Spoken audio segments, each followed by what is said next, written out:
higher. Social Security's own official trustees just released a report, and buried inside it is a number every single person on Social Security needs to hear: 78% higher.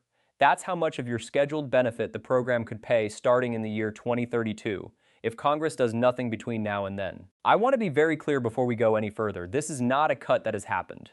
It is not a cut that is guaranteed to happen. Higher. It is a warning, straight from Social Security's own trustees, about what happens if lawmakers keep delaying. Let's break down exactly what this report says, what it means for your check, and what's actually being done about it right now. What the report actually says every year: higher. The Social Security Board of Trustees releases an official report on the financial health of the program. This year's report came out on June 9th, and it contains a warning that moved up faster than expected. According to the trustees, higher, the Old Age and Survivors Insurance Trust Fund, the fund that pays retirement and survivor benefits, is projected to be able to pay 100% of scheduled benefits only until the fourth quarter of 2032.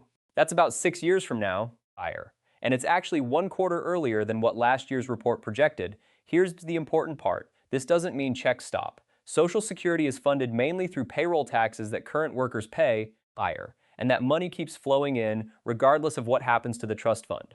What the trustees are saying is that once the trust fund's reserves are used up, the ongoing payroll tax revenue alone would only be enough to cover about 78% of scheduled benefits. In plain terms, higher. That means an automatic reduction of roughly 22% for everyone receiving benefits, unless Congress steps in before then.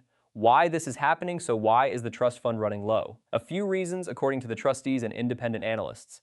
First, higher. This is fundamentally a math problem that's been building for decades. More people are retiring and living longer, while there are fewer workers paying into the system relative to the number of beneficiaries. Second, some analysts, higher, including the Committee for a Responsible Federal Budget, have pointed to recent tax law changes, specifically provisions in a major tax bill signed in July 2025 that reduced federal income tax revenue flowing into the trust funds, which sped up the timeline. Higher. It's worth noting this isn't a new problem the trustees just discovered. Reports have warned about this trust fund timeline for years. What's different this year is that the depletion date moved closer, from 2033 to late 2032, higher, which is why it's getting more attention right now from lawmakers on both sides. Who this affects and by how much: if Congress takes no action at all and the fund depletes on schedule, the reduction would apply broadly. It wouldn't single out any one group, higher. According to the Committee for a Responsible Federal Budget, that 22% cut could average around $500 a month per beneficiary by 2032, though the exact amount would vary depending on your individual benefit level, since it's a percentage-based reduction, not a flat cut, higher. Social Security currently serves roughly 70 million beneficiaries in the United States, which means for about 1 in 5 Americans, this is not some abstract policy debate, it's their actual monthly income, higher. That's exactly why this trustees report is getting so much attention from senators right now, and why I wanted to break it down clearly instead of letting headlines scare you without context, higher. I also want to mention this 78% figure applies specifically to the retirement trust fund on its own.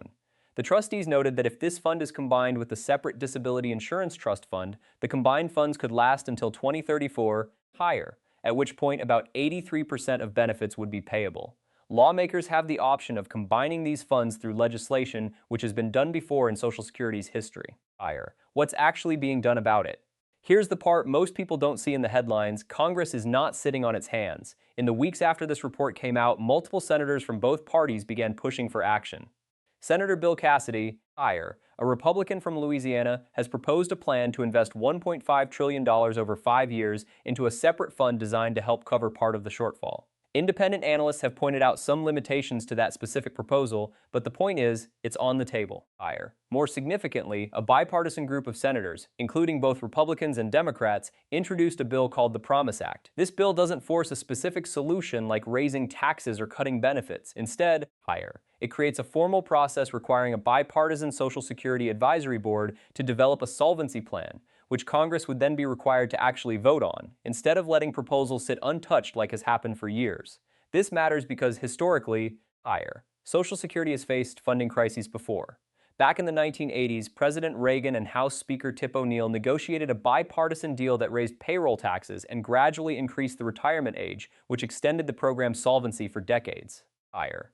It took months of negotiation, but it shows that when there's pressure to act, Congress has found solutions before. What this means for you right now.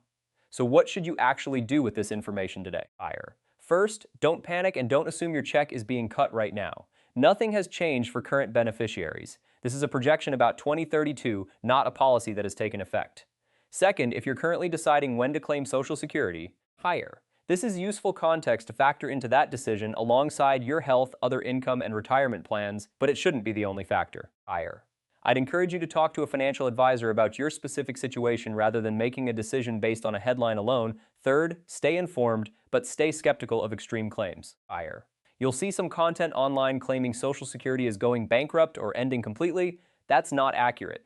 Even in the worst-case scenario where Congress does nothing at all, the program continues paying about 78% of benefits, funded by ongoing payroll taxes. Higher. It's a real reduction, but it's not a shutdown. And finally, if this is a topic you care about, you can actually follow what Congress is doing. The Promise Act and other proposals are public, and you can check on official government sites like congress.gov to see their status. Higher. So to wrap this up, Social Security's trustees have projected that the retirement trust fund could be depleted by late 2032, which would reduce payable benefits to about 78% unless Congress acts. That's a real number from a real official report. Higher. But it is a warning about the future, not something that has happened to your check today. Multiple senators from both parties are already working on proposals to address it, and there's historical precedent for Congress stepping in before a crisis actually hits. Higher. If this video helped you understand what this report actually means, hit subscribe, because I break down real Social Security and Medicare news every single week. Official facts, no scare tactics, no guessing. And let me know in the comments. Higher. Were you aware of this 2032 projection before today, or is this the first time you're hearing the full picture? I'll see you in the next one.